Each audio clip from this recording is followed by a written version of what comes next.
Also wir fangen an mit einem Zitat. Ähm, Jung setzt gleich, absichtlich unbewusst oder künstlich unbewusst zu bleiben, mit dem Teufel dienen. Aus einer Situation heraus, wenn einem eine Sünde auffällt, wenn man sieht, dass in der Welt Unrecht geschieht, dass Vertigo sich in die Welt gebärt und man prinzipiell Einhalt gebieten könnte, aber sagt, naja, ist nicht mein Thema oder drückt ein Auge zu, lässt die Leine locker und man im Grunde das Böse duldet, dient man dem Teufel damit. Und das ist die Aussage. Das Wenn ist. man sich entscheidet, künstlich unbewusst zu bleiben, das steht auf Englisch so, ne? Mhm. Artificially. You choose to artificially stay unconscious. To stay artificially conscious, so ist es besser. Ja, was hieß das wohl vorher auf Deutsch, vor der englischen Übersetzung? Das ist eine sehr Künstlich gute unbewusst Frage. Ja, bleiben. richtig. Ich finde das Wort Passt nicht, ne? Gut. schwer, ne? Was was ich darin lese, ist nicht, wenn es um eine Handlung geht, man sieht Ungerecht in der Welt. Ja, im Endeffekt ist es das doch, aber eher lese ich daraus, du kannst mich korrigieren, wenn du die Arbeit im Grunde gar nicht leistest, wenn du keinerlei Arbeit leistest, um klarer zu werden. Dann, Steckt das nicht da drin? dann siehst du ja nicht mal, dass du dem Teufel dienst, ne? So versteckt wie der Teufel heute oder das Böse sich durch uns in die Welt gebärt, das fällt uns ja häufig gar nicht mehr auf, weil wir so sehr denken, es sind die anderen und so sehr das Böse in den anderen sehen, während genau der gleiche Mechanismus in uns davon abhält, das Böse zu erkennen. Keiner dient freiwillig dem Teufel. So wach sind wir ja. Dass wir, wenn wir merken, oh, ne, dass man sagt, nee, das war böse. Macht man, ne? Das heißt, das muss so geschickt getarnt sein in uns und der Welt und primär natürlich in uns erstmal, dass das Setting uns erlaubt, es zu übersehen oder es anders einzuordnen. Ist nicht böse. Ich bin mir nicht sicher, ob ich das verstehe. Müssen wir vielleicht nochmal aufrollen. Ich sage jetzt nochmal dasselbe, was ich gerade gesagt habe, und dann versuchst du nochmal darauf einzugehen, damit ich dich besser verstehe. Also, artificially unconscious bedeutet aus meiner Sicht, du hast Methoden, um dein Unbewusstes, wie gering auch immer, zumindest ins Licht zu bringen. Das heißt, du bist dir schon eines Stückes des Weges bewusst. Du weißt, du kannst ein bisschen arbeiten, um deinen Kindern nicht so viel Schaden zuzufügen. Dafür musst du ein bisschen was für dich tun. Das heißt, du riechst den Braten grob. Ein bisschen. Und auch in Beziehungen. Du weißt, es gibt unentdeckte, unaufgedeckte Elemente, die in Beziehungen zu tragen kommen. Du bist dir vielleicht nicht sicher wie, aber du weißt, ein bisschen Arbeit kannst du leisten, um das Ganze besser aussehen zu lassen. Du weißt also eigentlich schon, ich müsste Ein eigentlich. bisschen, Eigentlich ja, müsste ich genau, jetzt. genau. Aber Das steckt ein bisschen da drin, oder? das steckt da drin, ja. Ne? Ähm, ja. Wir müssen die Arbeit kennen. Ja? Wir müssen erstmal wissen, Das ist der nächste Schritt. welche Arbeit muss ich denn überhaupt leisten, Mhm. damit ich das Böse dementsprechend aus mir rausbekomme. Oder das klingt so exorzismusmäßig, was sicherlich nicht gemeint ist. Aber auch nicht völlig unpassend ist. Aber wie erkenne ich es?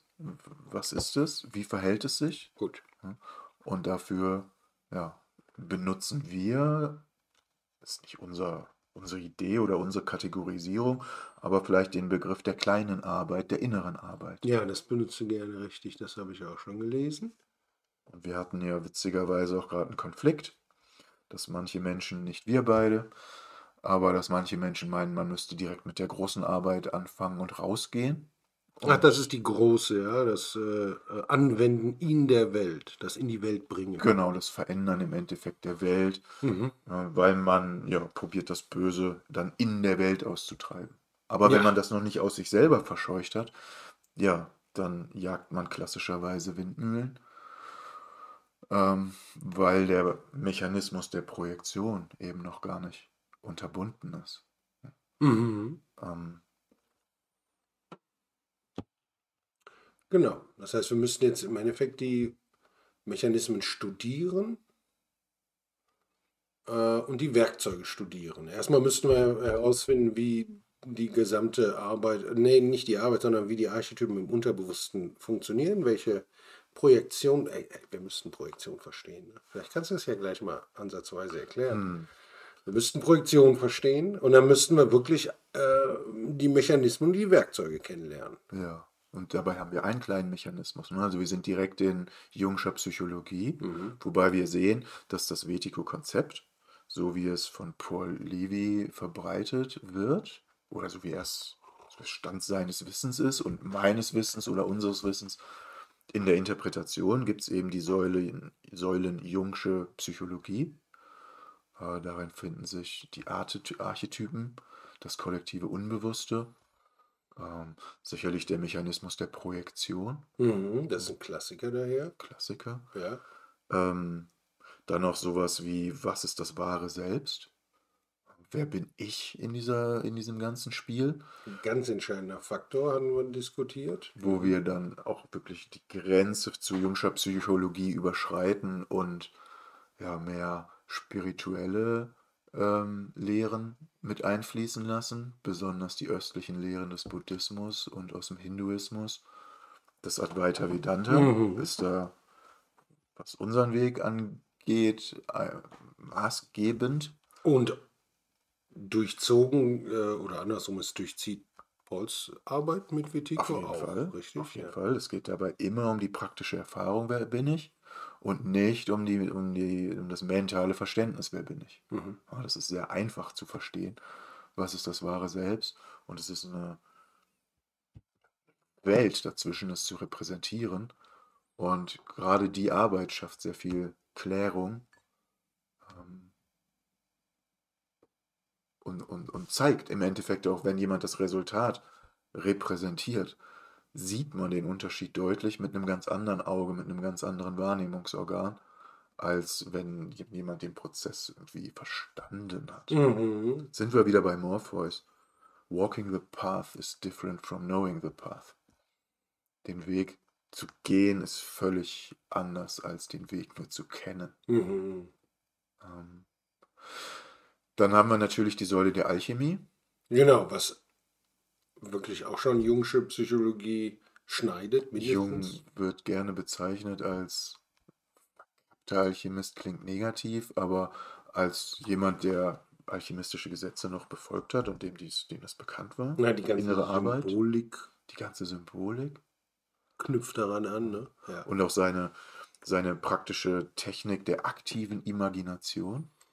Das heißt, er hat auch, was Paul heute Erträumen nennt Mhm. oder was wir Co-kreieren nennen, wenn wir Wetiko ein bisschen aus unserem Unbewussten rausbekommen haben. Wenn wir uns ein bisschen bewusster über diese Mechanismen geworden sind, dann haben wir von Wetiko gelernt, wie der das macht. Wie Mhm. schafft er das, Mhm. dass der das Böse in die Welt bringt und uns, diesem Zitat gemäß, dass wir die Schnauze halten, dass wir zugucken, dass wir brav sind und sagen, naja, gut, soll sich mal jemand anders drum kümmern, Mhm. ist nicht meins.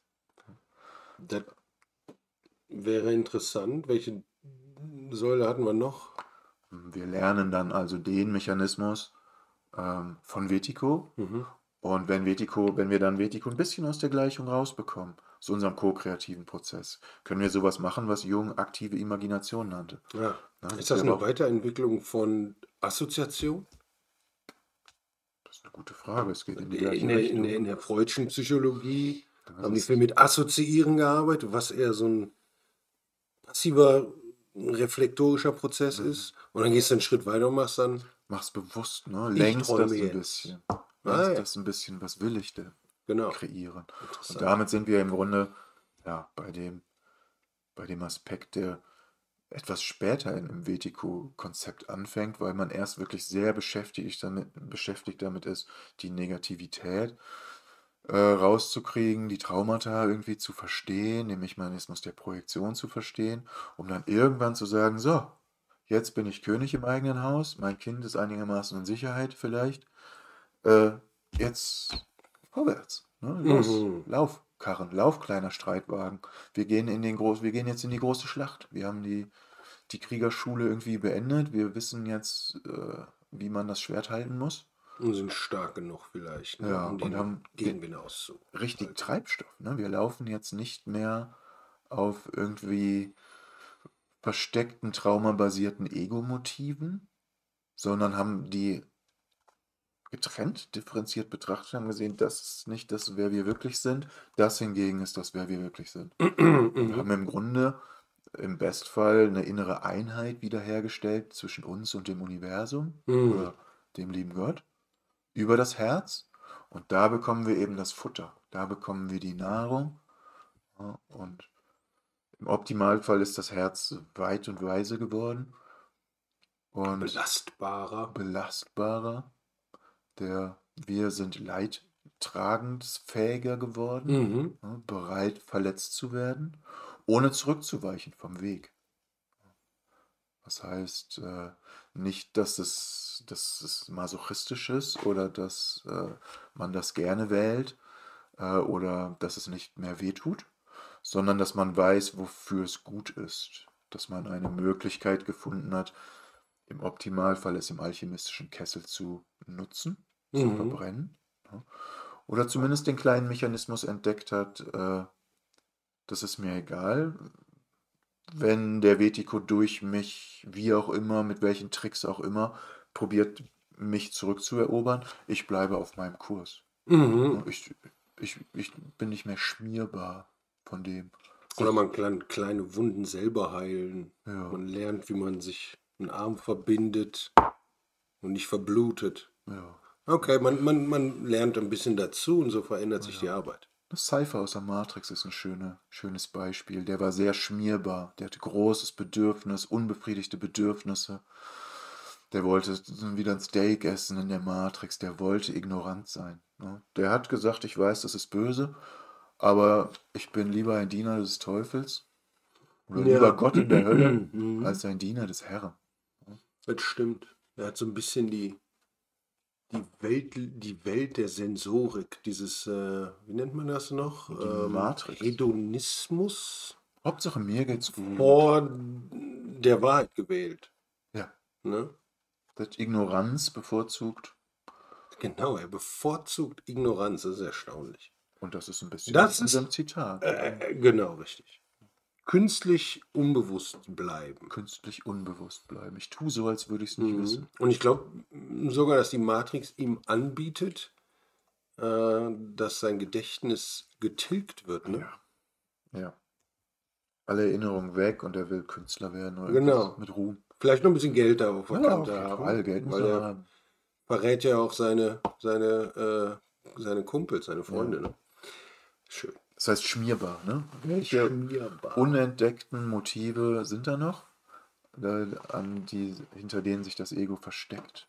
Aha. Und wenn ich damit in den großen Kampf ziehe äh, und irgendwie dann meine, ich wäre aber schon geklärt, das geht in der Regel völlig nach hinten los. Oder sieht albern aus, auch von außen. Mhm. Fürchterlich albern. Also viele haben versucht, die Medusa zu bekämpfen. Die meisten sind zu Stein geworden. Nur Perseus konnte sie besiegen, weil er den Spiegel hatte. Übrigens witzig, er hatte tatsächlich ein Schild in Form eines Spiegels, sodass Ah, Medusa sich selbst angeschaut hat und ah. zu Stein wurde. Ne, über diese Spiegelfunktion, die wir in der Jungschen Psychologie sehen, kommen wir vielleicht auch dann zur nächsten Säule. Das wäre dann vielleicht Quantenphysik. Darf ich noch eine kurze Frage stellen? Ähm, Du sagst, sind also noch unverarbeitete Reste in deiner Persönlichkeit, die in der großen Arbeit, im großen Kampf möglicherweise später gegen dich verwendet Ja, werden können. du bist Sind angreifbar. das die Projektionshaken, von denen du sprichst? Oder ist das falsch? Ja, es ist im Grunde unverarbeitetes Ego-Material, das zwischen wahrnehmender Instanz, also mir, wahrem Selbst, Mhm. und der Linse den Mhm. freien Blick nach draußen versperrt. Da sind Strukturen im Innern, die Mhm. sind hochattraktiv für mich, mit denen identifiziere ich mich dann teilweise, Ohne es zu wissen, ne? ohne es zu wissen. Und Ja. dann kriege ich leider den Kladderadatsch auf der Rückseite der Linse, Ja. kriege ich das Ja. präsentiert. Und Mhm. dann jage ich Windmühlen. Dann jage ich was, das es gar nicht gibt, Ja. weil ich es mir selber irgendwie, oder weil es der Vertigo mir auf die Nase bindet und dann meine ich, da ist was und gucke durch den Schleier wieder. Ne? Ich habe keinen klaren Blick. Mhm. Paul Levy beschreibt es gerne mit dem Blindspot, den es ja in Wirklichkeit auf der Retina gibt. Ne? Der Aha. Punkt, an dem keine Nervenzellen Mhm. auf der Netzhaut sind, wo wir wirklich nichts sehen, Mhm. allerdings unser Gehirn natürlich den Punkt ausfüllt. Mhm. Okay, aber was ich witziger fand, ist da so ein bisschen wie wenn man im Film sieht, du hast den riesigen großen Helden und Mhm. der Held steht in der finalen Schlacht vor dem Bösen und kämpft Mhm. gegen das Böse und das Böse sagt, ja, aber dein Papa war ein böser Kerl. Und dann bricht der Held zusammen, weil, oh, den Haken hatte ich nicht gesehen, was ein bisschen offensichtlich ist häufig, ne?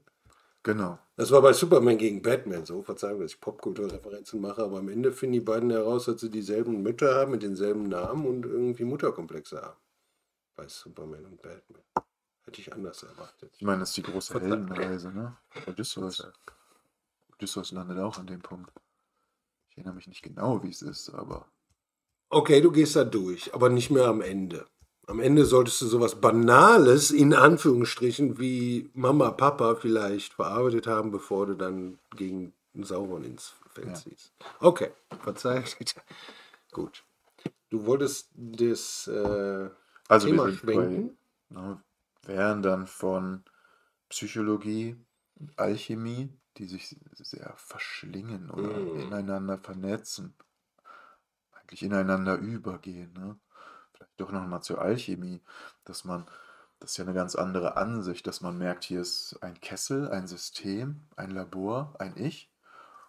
Und ich habe die Möglichkeit, mit Energien irgendwie zu arbeiten. Und das ist ja eine völlig andere Herangehensweise als die Psychologie. Ja, dass der Alchemist auch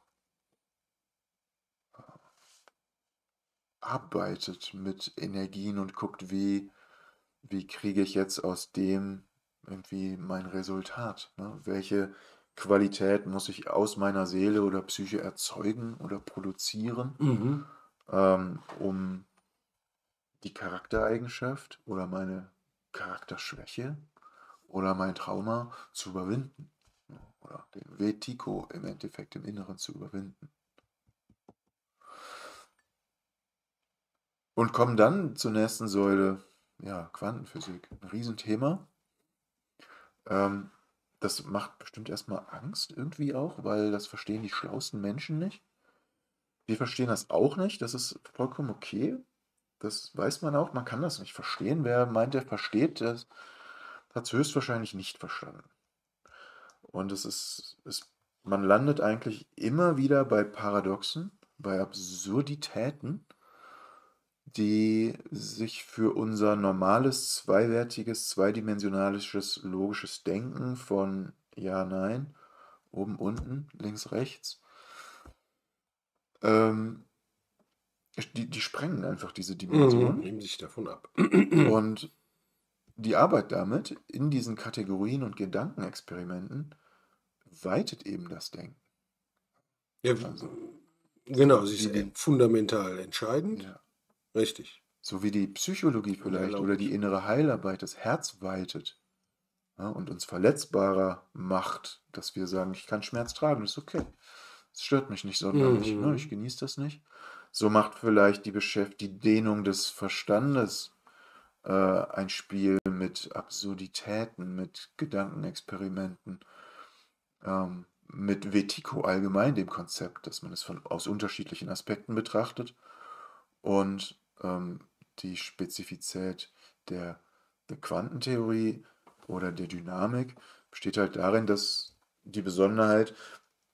dass der Akt der Beobachtung ein aktiver Akt ist und ich immer als das eine Auswirkung auf das Gesehene hat. Das heißt, ich habe immer eine gewisse Mittäterschaft, nicht immer, aber ich sollte mal davon ausgehen, dass das, was ich in die Welt sehe, wahrnehme, vielleicht eben auch projiziere. Da Mhm. kommt die Aktivität ganz deutlich bei Mhm. heraus. Dass das was damit auch zu tun hat, was dann zurückkommt und ich empfange. Ja, das verstehe ich. Und das ist der Spiegeleffekt, ne? Das war der Überleiter vorhin, Mhm. dass sich diese Theorie genauso wie Jungsche Projektion und Psychologie damit auseinandersetzt, was ist innen, was ist außen, wo Mhm. verschwimmt das fürchterlich Mhm. Okay, ineinander. gut, gut, gut. Wer bin ich? Gibt es die Welt ohne mich? Gibt es das Geräusch eines Fällen? Gibt es einen Baum, der fällt, wenn keiner hinhört? Gibt es den Mond, wenn keiner hinschaut? Mhm. Okay. Wie ist das Geräusch Beobachter und einer klatschenden Hand? da draußen, okay. Ähm, Das heißt, ehrlich gesagt, durchziehen sich alle Säulen auch noch untereinander, ne? Sie Die sind gar durchziehen nicht sich, wirklich sie trennbar. beschreiben häufig das gleiche Phänomen aus einem völlig unterschiedlichen Blickwinkel. Mhm, stimmt. Und damit kommt man im Endeffekt auf diese symbolische Ebene. Das vertieft im Endeffekt das Verständnis von der Wirkungsweise Wetikus, Mhm. der irgendwann unser großer Lehrer wird, Mhm. weil wir merken, hey, wenn der das kann, können wir das doch auch. Mhm. Wenn der durch uns das Böse in die Welt zaubert, oder eigentlich sind wir es die es zaubern. Er bedient uns. Er ist der Musiker Er drückt die und wir die Tasten Gitarre. Ja. und aus uns kommen die Klänge, Ja. die Frequenzen. Und Aber dennoch ist es die Gitarre, die die Musik macht. ja, Nicht der Musiker. Natürlich ist es eins in gewisser Weise, aber ohne Gitarre gibt es keine Musik. das heißt, wir lernen im Grunde, wie die Gesetze der Matrix oder 3D oder dieser Welt funktionieren von ihm. Mhm. Und lernen auf einem parallelen Prozess, wie ich aus mir einen anständigen Kapitän mache oder einen anständigen Kapellenführer oder Orchesterleiter oder dass ich gucken kann, welche Töne wären denn jetzt gut. Wenn man allein so schon wieder denkt man auch schnell wieder als alchemistischen Prozess, ne, in dieser Welt, dass ich ein Alchemist bin und gucke, welche Frequenzen brauche ich denn jetzt für den Prozess? Ah. Welche Töne könnte Mhm. ich denn jetzt spielen? Mhm. Das heißt, es wird ein sehr ganzheitliches Denken auch geschult, raus aus diesem logischen, strukturierten, Zeit ist eindimensional, es geht nur vorwärts. Mhm. Oder Non-Lokalität ist ein großer Begriff in der Quantentheorie. Auch Zeitlosigkeit, ne? Oder Zeitlosigkeit, Zeitgleichheit ist vielleicht besser. Zeitgleichheit, ne? Ja. Also alles geschieht fortwährend immer jetzt. Es gibt nie was anderes. Ja, dann lass uns doch mal darüber da einsteigen. Ich Haben meine, wir denn noch eine Säule? haben wir noch eine Säule. Ähm, Alchemie, Psychologie, Quantenphilosophie, Quantenphysik. Kann man mal drüber streiten. Spiritualität. Spiritualität irgendwie, ne? Hm, Jetzt spontan fällt mir nichts ein. Als vierte Säule hatten wir uns gestern eigentlich auf 4 geeinigt. Hatten wir noch eine fünfte? Nee. Ah, ja, nicht wirklich. Aber wir hatten mal das UFO-Phänomen mit reingebracht. Das war ich. Okay, du mochtest es nicht. Das lässt sich da wahrscheinlich eingliedern. Brauche ich nicht, oder? Um Ich finde es die innere Arbeit zu machen. okay. Man könnte es unter Jungscher Psychologie sogar einordnen, wenn man das möchte. Das kann man machen. Es sei denn, es sind. Nee, lass uns dann da nicht hergehen. Okay. Aber meine Frage wäre dann, lass uns doch mal über Quantenphysik ein bisschen genauer reden. Die Aussage ist folgende. Ich versuche ein einfaches Beispiel zu machen. Du hast jetzt, du erkennst das Phänomen von Träumen, meinetwegen, im Schlafen. Du träumst was und kriegst diese Geschichte irgendwie in deinen Wachzustand und du erinnerst ihn am nächsten Tag. Wenn du nie was von Quantenphysik gehört hast, ist die Auswirkung des Traums auf deinen Wachzustand bei weitem nicht so stark, wie wenn du über Non-Lokalität oder die Verschränkung irgendwie nachdenkst. Das heißt, ein sensorisches Erlebnis, wenn es denn existiert, okay, kann dich direkt auf eine andere Bewusstseinsebene schicken. Das funktioniert nicht so gut, wenn du nicht an Quantenphysik darüber Bescheid weißt. Warum ist das so?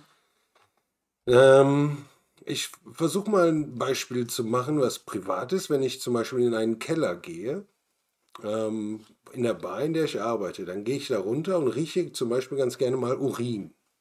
Weil Gerne? das da, weil das nicht ungerne erstaunlicherweise, das ist ein bisschen, ja, das, okay, ich erzähle weiter. Dann kommst du durch die Rohre und im Keller gehen die Rohre, die Abwasserrohre gehen halt da durch und da riecht es definitiv nach Urin auch. Es vermischt sich mit anderen Gerüchen. Aber dieser Geruch, den ich da empfinde, ist in der Lage, nach vermehrtem nicht mehr so sehr, aber ist in der Lage, einen emotionalen Zustand in mir heraufzubeschwören, welches auf jeden Fall aus der Kindheit kommt. Ist mir ziemlich sicher, bin ich da. Den du angenehm, mit angenehmen Gefühlen verbindest. Das ist ja jetzt auch erstmal egal, ob der Okay. angenehm ist oder nicht. Definitiv, wenn ich in diesen Raum reingehe, und das kennen Menschen doch viele Menschen kennen dieses Phänomen. Du betrittst einen Raum, du bekommst einen neuen Eindruck. Ja, der kommt nicht von außen im Endeffekt, da können wir ein andermal drüber reden. Aber dieser Eindruck triggert dich derart, dass dein gesamtes emotionaler Zustand sich verändert. Aha. Auf einmal bist du glücklich, auf Aha. einmal bist du In der Kindheit. in der Kindheit. Zeitlos. Das ist, meiner Ansicht nach, ist das ohne Zeit. Aber das ist doch jetzt ein Gedankenspiel und ein Hirngespinst. Ist doch völlig klar, dass das eine Erinnerung ist, an die man sich kurz erinnert. Oder ist doch vollkommen klar, dass du dann nicht in die Zeit gereist bist, oder? Mm, Ich kann mit dem Begriff Erinnerung durchaus arbeiten, ja. Wobei ich hier als Gegenbeispiel aufführen würde, dass unser gesamtes Gehirn auch physiologisch betrachtet schon fast schon einem Quantencomputer ähnelt. Was heißt das nun wieder? Was heißt das nun wieder? Ähm, ich meine, das ist versuchen die heutzutage einen Computer herzustellen. Also ein Taschenrechner funktioniert natürlich auch nach digitalen Prinzipien. Aber wenn du die neuronalen Netze auch einer physikalischen Schaltung vervielfältigst und Komplexität erschaffst und Interaktivität zwischen den einzelnen Gehirnbereichen wie bei uns und dazu noch, naja, wirst du ein System erschaffen, was mehr wert ist, als die Nervenleitungsgeschwindigkeit überhaupt zum Beispiel bereithalten kann. Das heißt, es fängt an. Es überschreitet seine physikalischen Limitationen. Und das ist eigentlich bekannt, das kann man messen, dass zum Beispiel Menschen schneller reagieren können, durch was auch immer, als eigentlich durch Nervengeschwindigkeit möglich. Das heißt, wir haben hier eine Blackbox. Wir haben noch eine Blackbox im Gehirn, oder? Und Menschen wissen sie nicht, wie sie funktioniert. Ich habe extra so provokativ, Ja, ich weiß. Ja, in Ordnung. Ist ja eine gefragt, gute aber du hast so ein Frage. bisschen, bist so ein bisschen Drumrum? eingeknickt vielleicht unter der Provokation. Ich dachte, du sagst, ja, das denkst du jetzt, dass das völlig klar wäre, dass das meine Erinnerung In ist, ne? Ordnung, in Ordnung. Aber die Quantentheorie sagt ja vielleicht, da wird ein Zustand aktiviert, im Hier und Jetzt, ne?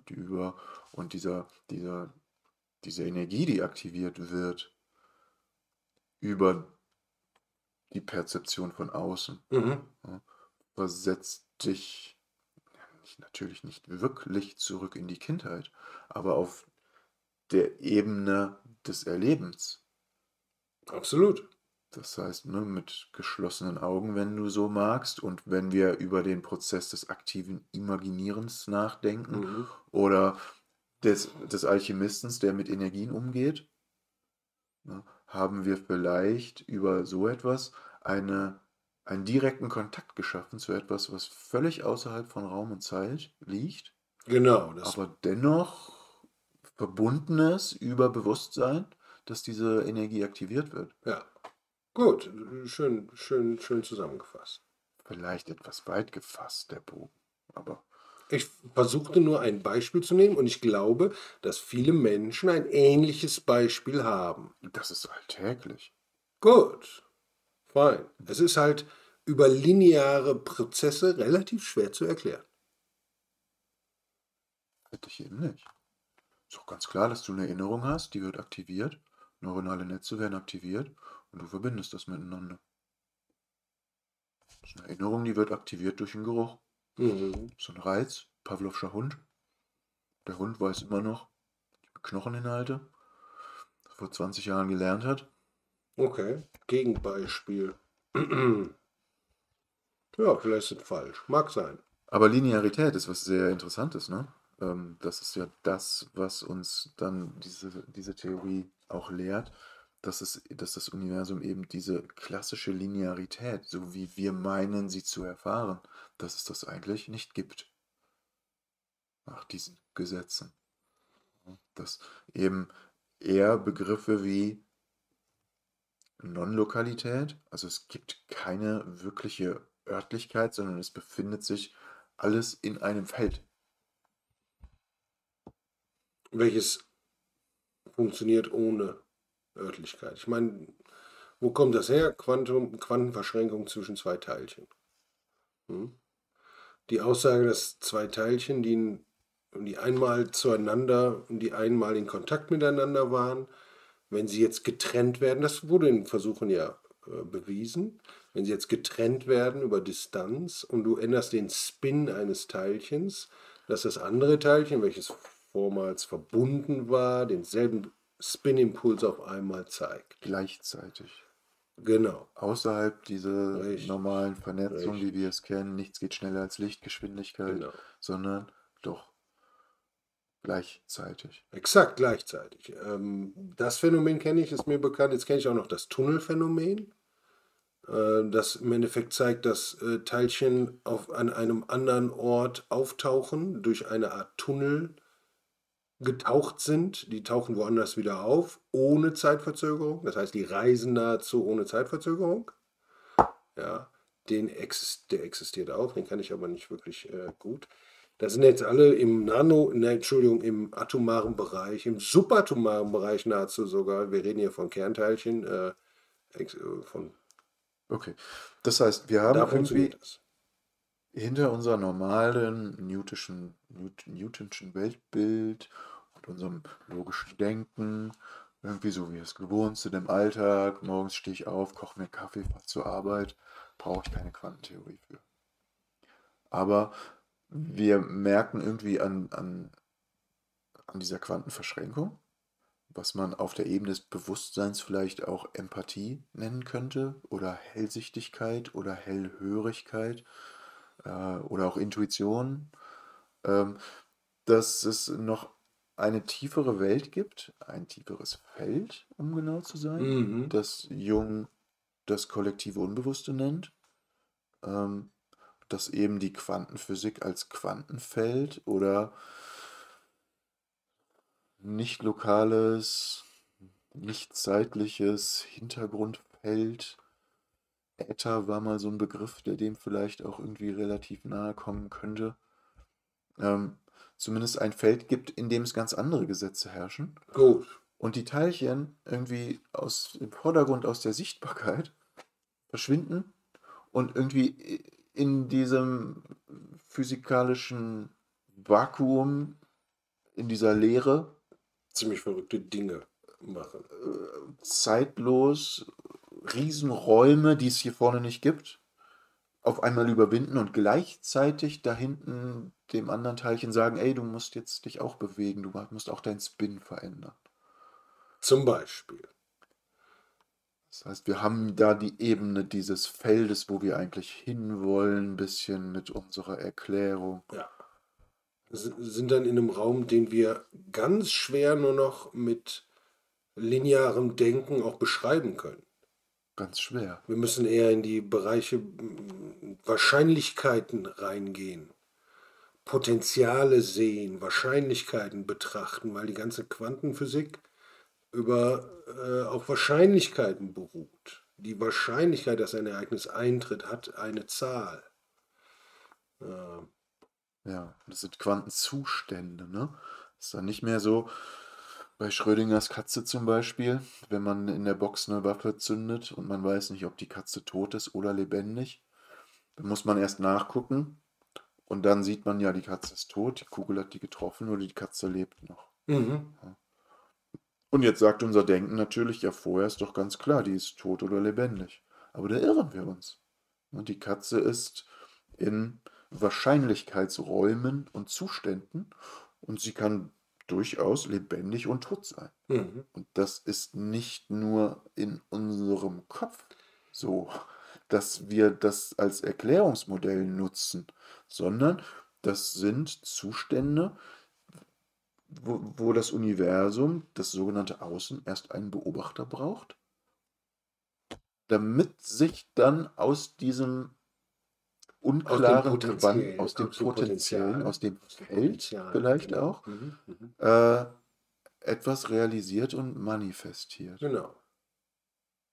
Und dieser Prozess ist aktiv. Ne? Wir denken immer, ich sehe was, aber wenn wir die Zeit ganz runterfahren würden, ganz langsam machen würden, dann wäre das ja ein aktiver Prozess, dass Perzeption, dass etwas rausgeht durch meine Linse, etwas guckt, Mhm. Mhm. Mhm. sieht das Objekt und im Objekt wird es zurückgespiegelt und kommt zurück. Das heißt, wir sind da wieder noch bei Newton, bei Linearität, Reizmuster, ne? Reizmuster, Ja, okay. Genau, Reizreaktion. genau, genau. Ja. Wir können aber eben auch auf der Ebene der Information oder dahinterliegenden Energie oder Quanten den Prozess uns erlauben, das noch anders zu betrachten, im Sinne einer Gleichzeitigkeit, Mhm. Mhm. und, Mhm. im Sinne von Wahrscheinlichkeiten. Exakt. Ich kriege es jetzt nicht mehr hin, ehrlich gesagt. Ich bin mir recht sicher, dass auch die spirituellen Lehren auch dasselbe Konzept in einer ähnlichen Form beschreiben. Ja, deswegen können auch Äh, Menschen wie Krishnamurti und David Bohm nahezu ein Gespräch führen von zwei verschiedenen Perspektiven, kommen aber auf, sagen wir mal, einen ähnlichen Nenner. Das heißt, Non-Lokalität und die Dinge, Potenziale existieren auch in der Spiritualität bereits. Kann ich aber jetzt leider nicht verbalisieren. Wolfgang Pauli und C.G. Jung haben die Gespräche geführt über den Begriff Synchronizität. Wolfgang Pauli, Quantenphysiker, und Jung hatte halt das, ja, Die haben Begriff auch der zusammengesessen. Synchronizität. Ich glaube, Pauli wurde behandelt von Jung. Ja, Synchronizität. Jetzt sind Und wir.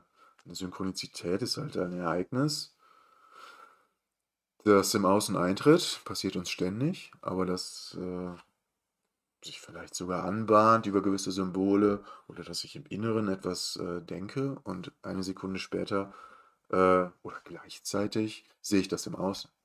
Jung hat ein klassisches Beispiel von einer Patientin. Die hatte einen Traum. Ich weiß nicht genau, worum es ging, aber es ging um einen Skarabäus.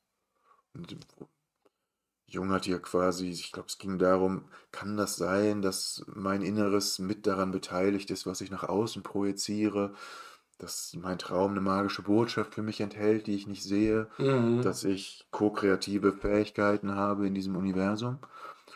Und Jung hatte das Universum auf seiner Seite, irgendwie hatte den lieben Gott als Heiler irgendwie an Bord, dass am Fenster ein Geräusch kommt und ein riesengroßer Skarabäus irgendwie Das ist fantastisch. reinkam. Das ist Und Jung krass. sagte, ah, cool, ja, Sie haben vermutlich recht mit dem, was Sie da sagen. Und hier ist übrigens Ihr Skarabäus.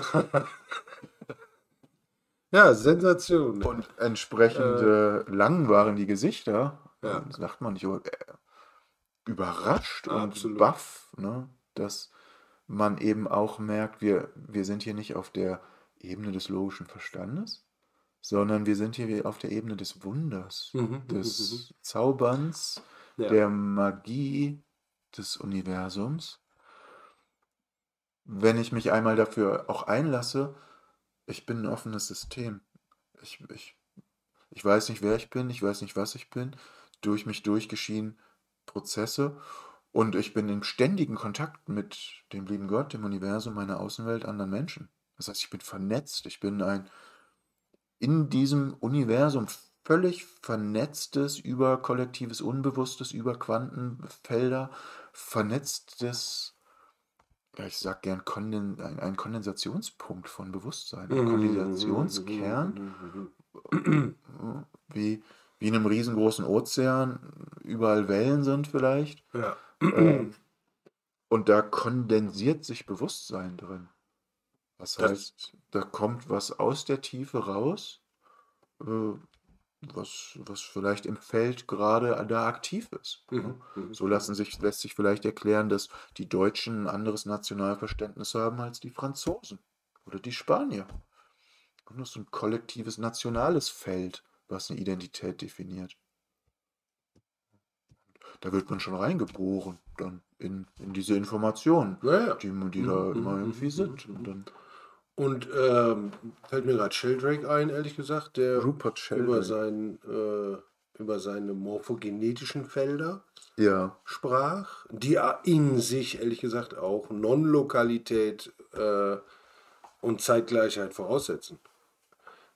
Wenn die, also du wächst in dein morphogenetisches Feld hinein, die ganze Kultur baut sich über Jahrhunderte eine Art Schablone auf und das Wesen, das Kind wächst wie der Baum seinem Bauplan in seinen Plan reinwächst, wächst der Mensch in diese Volksseele rein und repräsentiert somit auch das Feld und geht direkt in eine Resonanz mit den Ahnen und den Erinnerungen dieser Spezies. und den Traumata. Den Exakt. Transgenerationalen. Das Genau. heißt, wir haben ein Feld im Hintergrund, das Informationen und Energien, Archetypen enthält. Da sind das kollektive Bewusstsein der Menschen, aber so verschlüsselt, dass man nicht direkt rankommt. Man rennt ja weiterhin irgendwie als Individuum rum und nicht als Borg. Also, dass man irgendwie einen Schalter umlegt und anfängt telepathisch mit seinen Ahnen zu reden und guckt, was denkt denn der Nachbar gerade drüben. Ne? Ähm, Dennoch ist die Möglichkeit oder ist es eben für die kleine Arbeit wichtig, das irgendwie ein bisschen klar zu kriegen, weil der Vertigo kommt aus dem Unbewussten, der kommt aus dem kollektiven Feld und guckt, ob er bei dir kondensieren kann, Ja. ob er bei dir eine Höhle findet, einen Unterschlupf findet, so dass er durch dich vielleicht gerade ein bisschen sein böses Parfum in der Welt versprühen Ja. kann, seine Untaten tun kann. Das heißt, es ist sehr wichtig für das Grundverständnis von der Arbeit, die notwendig ist, dass es Zumindest ein mal gedenken. Ne? riesengroßes Unbewusstes gibt, das durch uns arbeitet. Wir kennen das in Träumen, ne? Wir schlafen vielleicht 8 Stunden und davon träumen wir die Hälfte der Zeit oder vielleicht auch noch mehr und sind dann konstant, fließen diese Energien, diese Informationen aus dem Feld durch uns durch. Und die Instanz, die normalerweise Oberhand behält und sagt, ja, ich gehe jetzt zur Arbeit und hier funktionieren andere physikalische Gesetze als in meinem Traum, ne? Absolut. Da gibt es ganz Fliegen andere Gesetze. möglicherweise. Fliegen kannst du auch zeitgleiche Übertragung und da gelten andere Gesetze. Richtig. Aber dass wir uns bewusst werden, das ist eine Ebene, die ganz wichtig ist. Aus der werden wir attackiert, angegriffen, geflutet. Und der Vertigo zeigt uns, wie das geht. Und vom Vertigo lernen wir dann auch, wie reisen wir da rein. Schamanismus ist der nächste Punkt, den wir vorhin vergessen haben. Ja? Wenn wir noch eine weitere Säule wollen, dann kommt natürlich Vertigo aus dem Native American Spirit. Toll. Und der Schamane ist im Endeffekt, ja, der verwundete Heiler, derjenige, der erwächst aus der Not gedrungen, wenn er von Vertigo attackiert wird. Und das ist eine evolutionäre Folge. Wie überlebe ich, nicht nur überleben, aber wie kriege ich Vertigo gezähmt, integriert, so dass der merkt, du kannst nicht einfach aus dem Unbewussten hier reinkommen in mich, in alles zertrümmern, mich schlimme Sachen machen lassen, die ich eigentlich gar nicht tun will, und dann wieder gehen und zu tun, als wäre das gewesen. Das machst du einmal mit mir, dann machst du zweimal, das machst du 100-mal mit mir. Aber mit jedem Mal, wo du das tust, werde ich stärker. Das heißt, das ist auch die Geburtsstunde eines Schamanen, eines Wesens, das merkt, hey, da ist ein Portal, da ist ein Tor in eine geistige Welt, ins kollektive Unbewusste. Und da kommen Impulse raus. Ne? Und der dann noch lernt, da reinzureisen. Und da zu navigieren. Der kriegt eine Karte davon, der malt sich eine Karte, Der der weiß, da war ich schon, da war exakt. ich schon. Ne? Da muss man aufpassen an der Stelle des Pfades. Das ist tief. Da kommt der Vertigo von hinten Aha. und frisst dich. Ähm, Das ist die Reise des Helden, das ist der Archetyp.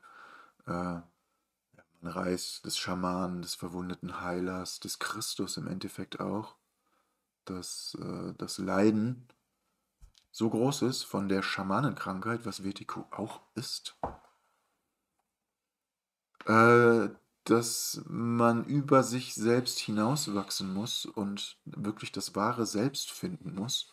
Man muss die Instanz finden, die nicht mehr auf der Ebene lebt, in der Vertigo ihm was kann. Und damit sind wir wieder im kollektiven Unbewussten und im Quantenfeld. Oder, darf ich es mal anders ausdrücken? Ja, verstehe ich völlig. Andersrum ausgedrückt wäre es, wir müssen halt erkennen, mit welchen Mitteln der Gegner kämpft. Ja, Wenn du denkst, dein Gegner schwingt ein großes Schwert und du bereitest dich auf ein Schwerthieb vor, er zieht aber eine Waffe und schießt, dann hast du den Kampf falsch vorbereitet, warst nicht gut vorbereitet. Und wenn du nicht an ein Quantenbewusstsein, eine Existenz vor einem Quantenfeld denkst, rechnest du ständig mit dem Schwinger von rechts. genau. Kommt leider von links. Genau. Ne? Ja. Du musst, bevor du in den Kampf ziehst, musst du wenigstens das Schlachtfeld kennen, gucken, Das wie wäre der auch gut. Gegner funktioniert und welche physikalischen Gesetze dort herrschen. Ne? Ja, Du kannst richtig. nicht rausgehen, denken, der Kampf findet in 3D statt und Richtig. dann findet der auf der Quantenebene statt. Und wenn es ein traumähnlicher Prozess ist, dann Träumen kann erlaubt der auch dabei. fliegen. Echt, Ja? ey. Und Und du denkst, glaubst es nicht. ey, wir kämpfen hier nur mit normalen Mitteln, mit aristotelischem Denken. Und du Ja, zauberst dich ja, einfach ja, weg, ja, ja. ne? Richtig. Ähm, Das heißt, das Kryptonit, das Heilmittel, ne, das Medikament, das der Vertigo uns zwingt, in uns zu finden, das liegt auf einer Ebene außerhalb von unserer normalen alltäglichen Welt. Es liegt auch auf einer Ebene oder in einer Ebene, in die Vertigo nicht mehr kann. Ja, das Wo sind die Grenzen dessen? schwimmend, würde ich sagen. Aha. Das ist schon mal Ja, keine. wo kommt er denn nicht hin? Der Feind in diesem Fall. Er kommt nicht in dieses wahre Selbst. Das heißt, in das, was ich wirklich bin, wenn ich das Ah. gefunden und erkannt habe und verinnerlicht, realisiert und nach außen repräsentiere, dann gibt es Vertigo für mich in seiner bösen Form nicht mehr. Das heißt, ich habe dann nicht mehr die Angst, dass mir etwas passiert, dass der Macht über mich bekommen könnte. Paul hat die schöne Geschichte erzählt von einem tibetischen Meister, der kam und gesagt hat, so, wir werden jetzt mal euch von bösen Dämonen befreien. Alle haben gesagt, ja super, ne, das ist ja gut, dass einer kommt und uns die Dämonen wegnimmt. Und am Ende sagte der, euch ist schon bewusst, dass ich euch nur den Glauben daran nehmen kann, ne? Also ich kann ja nicht wie soll das gehen? Dass ich in echt die Dämonen bekämpfe für euch. Ich kann euch nur den Glauben daran nehmen, dass die Macht über euch hätten. Das heißt, da sehen wir den Trick, wenn wir wissen, wer wir sind und dass dies unser Körper ist, unser Geist, nicht unser, aber der uns als Werkzeug geschenkt und benutzt würde, und wir in uns eine Position haben, die wir einnehmen müssen. Ja. Eine sichere Position, in die der Vertigo uns drängt. Der sagt immer nur, bleibst du an dieser verletzlichen Position, renne ich dich ein und wir spielen das Spiel so oft du willst. Ich spiele das Spiel mit dir, bis du sagst, okay, ich muss hier die Tür zumachen und ich muss auf meinen Thron gehen, dann sehe ich den früh. Und ich muss in eine höhere Position sehen, dann sehe ich den früh. Ne? Und dann machen wir das vielleicht, lernen aus dem Prozess und sehen, okay, jetzt bin ich hier oben, da sehe ich den kommen, mach die Tür zu, kommt er nicht rein. Das heißt, ich habe einen Triggerpunkt geheilt, ich habe eine Projektionsfläche nicht mehr geboten, weil ich ein dahinterliegendes Glaubensmuster erkannt habe. Ich habe ein Trauma, vielleicht aus meiner Familiengeschichte geheilt, dass meine Eltern irgendwie im Krieg geflohen sind und Mhm. deswegen ich ständig eine Unruhe spüre, die gar nicht meine ist. Ja. Ja. Und dann gibt es eben wieder auch einen witzigen Effekt über Non-Lokalität und Quantenphysik, dass sich, wenn ich ein transgenerationales Trauma in mir heile, wenn ich sage, diese verdammte Energie in meiner Familiengeschichte, die mein Papa gequält hat und mich gequält hat und meine Oma vielleicht gequält hat und wo es unbewusst weitergegeben würde, ne? Wo man dem Teufel gedient hat, ohne es zu wissen, unserem Zitat folgen. Genau diese Geschichte wird bei mir enden. Ich werde das nicht weiter ausleben. Ich habe das erkannt und ich werde das nicht ausleben. Mhm. Dann heile ich nicht nur mich in der Situation und vielleicht Vetiko, dem das Spiel vielleicht auch nervt, sondern die Heilung reicht in die Zeit zurück zu meinen Ahnen. Das heißt, ich schreibe vielleicht die Geschichte um, rückwirkend. Ja, wir sind dann auch bei sowas wie Zeitlinien, was gerne verwendet wird. Das habe ich auch gelesen, habe ich ehrlich gesagt ein leichtes Verständnisproblem mit, aber Definitiv. okay, fein. Ich meine, wir reden von Non-Lokalität, das ist schon und außerhalb der Zeit, ja. Insofern würdest du tatsächlich irgendwie an der Heilung deines Stammes mit dich beteiligen, ne? So ist es. Und Stamm ist schon mal ein kleineres Wort für Kollektiv, ne? Ja, genau. Und Familie ist nochmal ein Familie, kleineres. Stamm, Nation Ja. und ja. Das heißt, da sind Energiefelder im menschlichen kollektiven Unbewussten, die durch uns durchziehen, ne? Wie als Kondensationspunkte für Bewusstsein. Das heißt, da ist ein riesengroßes Feld und hier bin ich. Und jetzt höre ich mal auf, das zu denken, was ich normalerweise denke, als brav erzogener Matrix-Bürger, als Chefchen. Gut, du hast es natürlich so gelernt, es ist schwer, sowas zu entdenken, ne? Da muss man schon ein Das bisschen Entdecken ist schwer, ne? Aber dafür hilft Meditation. Fantasie. Wir können, stopp, Ja? Okay. Ende, alles Ende, stopp, du. Ja, du hast keine Vergangenheit, du hast keine Zukunft. Ist nichts passiert. Das, was von dem du denkst, was passiert ist, ist nicht passiert. Mhm. Du bist jetzt hier und kommst vielleicht kurz auch an das Potenzial dran, an ich bin. Merkst vielleicht kurz das Kribbeln in dir und das Leben in dir, das da Wunder ist. Und kommst vielleicht ein bisschen auf die Erfahrungsebene. Ja, da ist unglaublich viel Information. Ich habe unglaublich viele Möglichkeiten, Sachen zu denken. Ich muss nicht wieder denken, ich wäre minderwertig und schaffe es nicht, mir meine Ziele vorzunehmen. Ich muss nicht wieder denken, ich verkrieche mich lieber, oh, schaffe ich eh nicht. Ne? Muss ich nicht. Das ist eine von x Möglichkeiten. Ich könnte auch denken, ich bin ein pures Geschenk Gottes, dazu gemacht, jedem Menschen ein Lächeln ins Gesicht zu zaubern. Ne? Ich ziehe heute aus und nö, ich kümmere mich nicht um Rente und Krankenversicherung und mag naiv sein, aber warum ne, Naja, zunächst mal, denke ich nicht warum? das und warum denke ich, Ja. ich muss doch in meine Rentenkasse Die zahlen? Ne? Frage ist erstmal, warum sollte das bei dem, was wir wissen, unmöglich sein? Ja. Ne? Und wie hartnäckig diese Felder, du musst aber in die Rentenversicherung einzahlen, wie hartnäckig diese Felder in meinem reinen Kondensationspunkt des Bewusstseins sich ein bisschen Raum eingenommen haben. Der sitzt da einfach. Tja, Ich sag mir, ich möchte mir einen schönen Tag machen, der sagt mir, nee, du zahlst jetzt in die Rentenkasse ein. richtig. Und selbst das längere Beschäftigen damit hilft manchmal auch nur so und so weit, ne? Genau, das heißt, der hat Macht. Ne? Ich stelle mir das ein bisschen so vor. Ich meine, im Endeffekt haben wir angenommen, wir haben in unserem ganzen Leben 10 Erinnerungen gesammelt. 10. Ich nehme, um nur mal eine Zahl zu nehmen. Es sind Hunderttausende, es sind Millionen. Aber wir wissen auch irgendwie, dass von den 10 Erinnerungen, die wir gemacht haben, wir uns an 5 nicht mehr erinnern können. Richtig? Wir vergessen halt Dinge. Aber wir wissen, dass wir Dinge vergessen. Ja, wissen wir ist auch, aber schon wir wissen nicht schon mal zwangsläufig, nachgedacht. woran wir uns nicht mehr erinnern, das wissen wir nicht. Das Problem ist aber, wenn jemand in deinem Gehirn rumspukt, hat er nie vergessen, er hat Zugriff, unser Gegner hat quasi Zugriff auf all unsere Erinnerungen, auch Ja, an die, die wir uns nicht mehr erinnern können ja, oder die, die wir sogar genau, absichtlich genau. verborgen haben. Und dann spielt er auf diesen Tönen, Oh ja. Auf denen, die wir gar nicht hören können, ne? die wir nicht hören können, die wir Die wir nicht erst hören überhaupt wollen. nicht hören wollen und wir empfinden das als fürchterlich böse und wir sind fürchterliche Opfer in diesem Mhm. Prozess, Mhm. ne? Und wir finden, die Welt ist ganz unfair.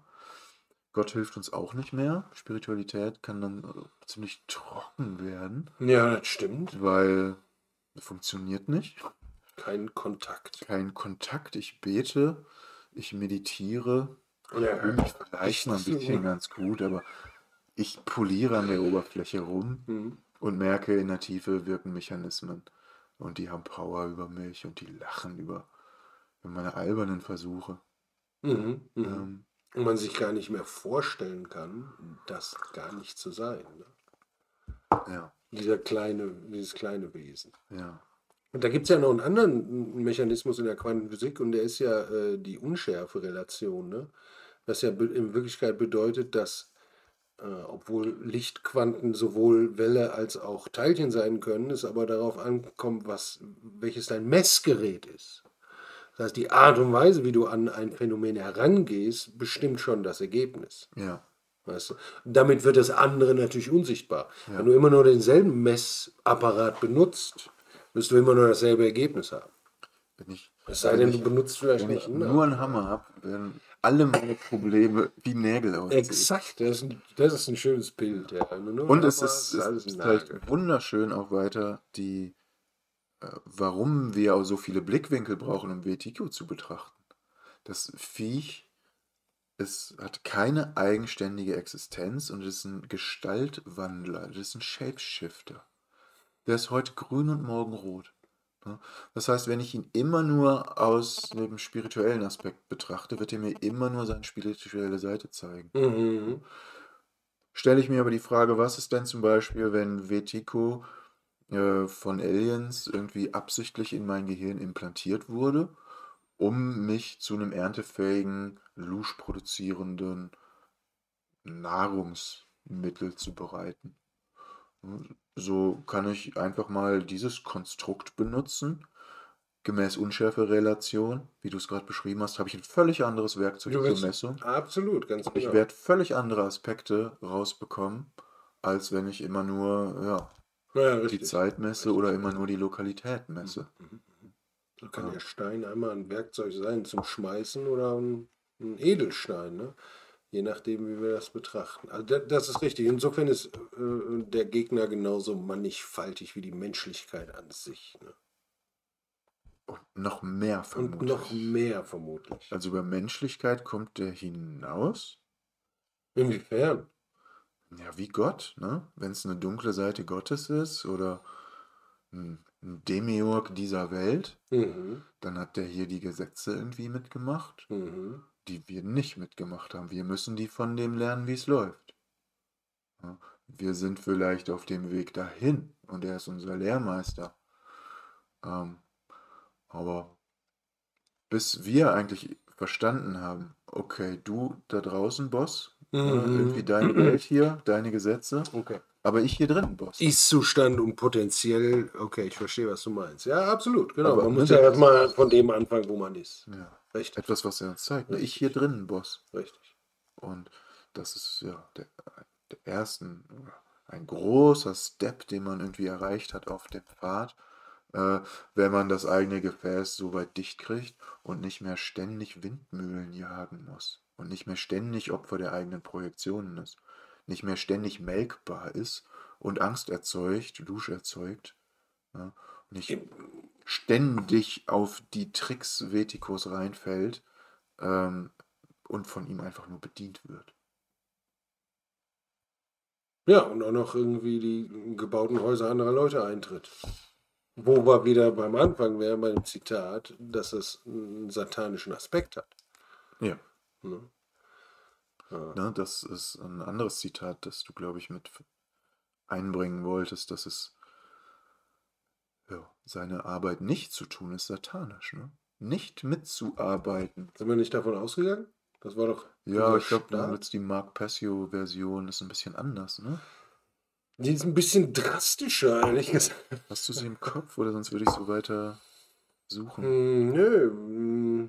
Ich meine, die Aussage ist ja, dass Satanismus auch durch die unbewussten Anteile in uns Menschen geboren wird und immer die Manipulation eines anderen Wesen eigentlich beinhaltet. Es geht um Manipulation von anderen Wesen und durch die Unbewusstheit des Soldaten im weitesten Sinne werden natürliche Gesetze gebrochen. Nimm nicht mein Eigentum, nimm nicht mein Leben, nimm nicht meine Unversehrtheit, meine Autorität. Und all das geht dann den Bach runter, wenn wir unbewusst manipulieren und manipuliert werden. Wenn wir mitmachen, ne? So ein bisschen wie die Anti-Life-Formel. Anti-Life is evil. Rückwärts. Life, evil. Ja, Evolution, genau. Devolution. Das ist es ja, ganz genau, das ist es, richtig. Und aus irgendeinem Grund scheint es diesen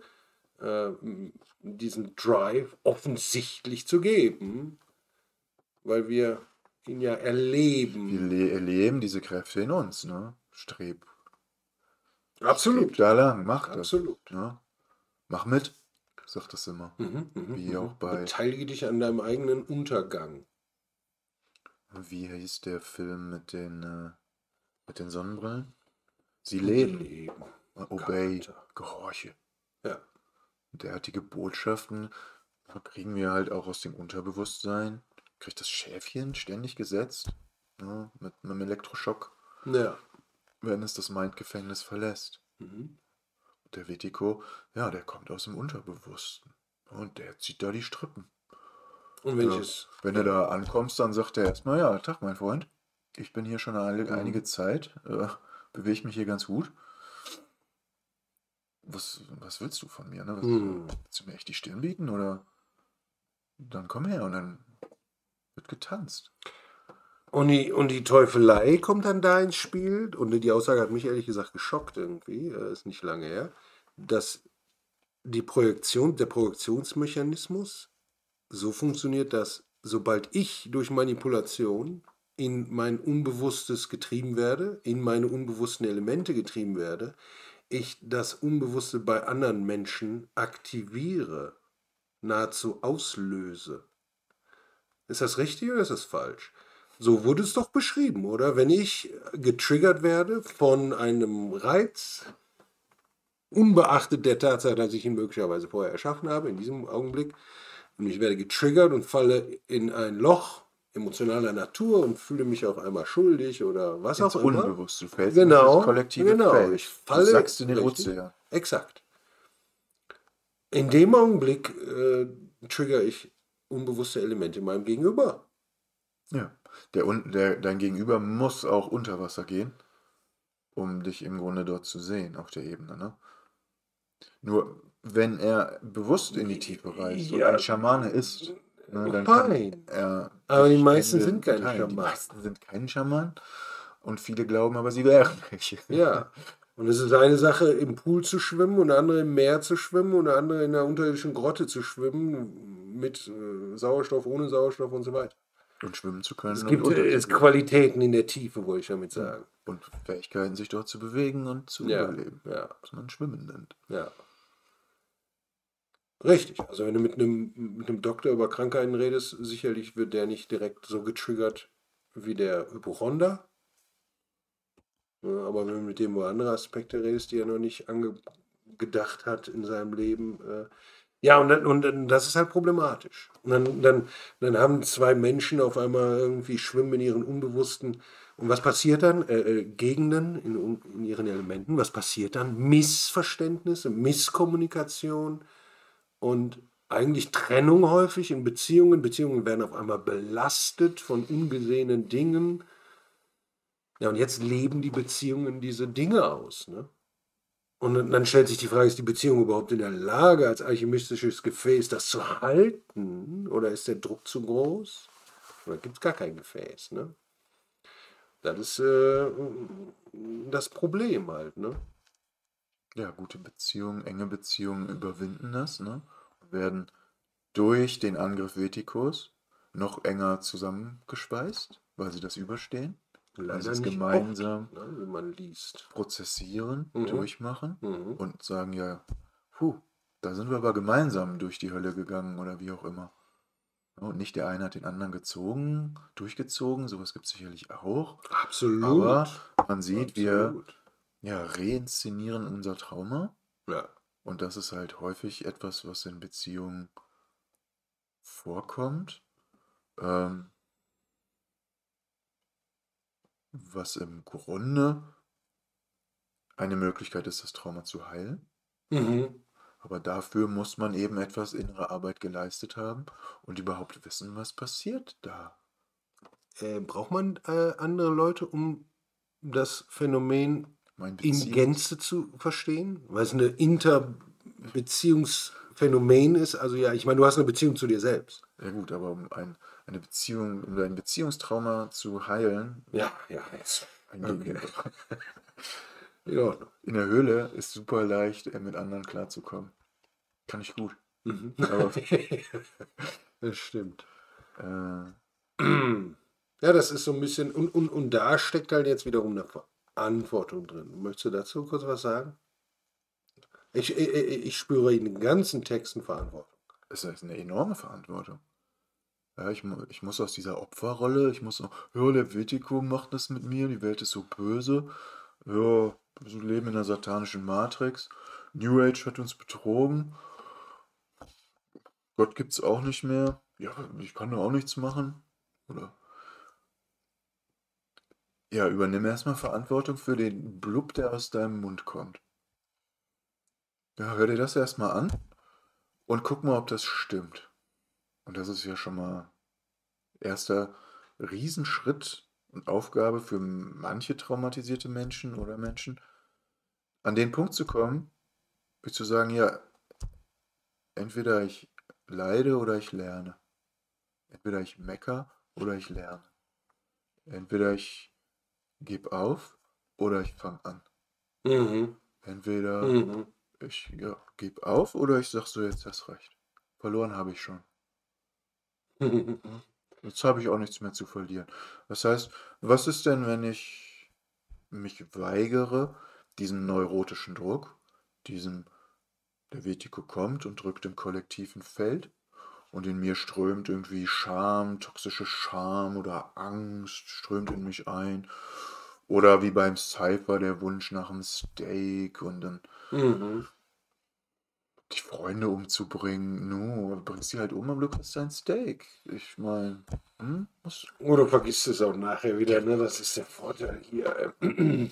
Äh, das heißt, du musst irgendwie, das hatten wir in der Natural Law Serie, du musst irgendwie dir bewusst werden, dass kosmische Gesetze auch für dich gelten.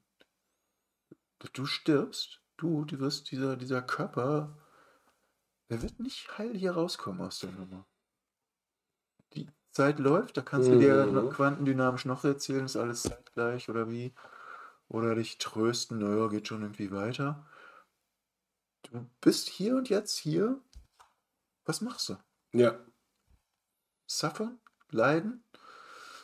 Verschieben? Vertagen? Mhm. Oder fängst du Und an? was sind die Konsequenzen dessen, ne? Damit wären wir bei Cause and Effect, Bei Karma, ne? Klar, bei ist eine klare Karma. Sache. Die Richtig. gehen und wirken die Gesetze oder Richtig. wirken die nicht. Mhm. Mhm. Mhm. Das heißt, du holst auch irgendwie Bodhicitta, den Erleuchtungsgeist, an Bord, ne? In dem Moment, wo dir das bewusst wird, dass wir in einer schwierigen Position vielleicht sind, und dass wir was tun müssen. Ne? Und das ist wieder dieser Scheideweg. Fange ich jetzt an den Außen, ohne irgendwie im Inneren was geklärt haben, irgendwie gegen Windmühlen zu kämpfen?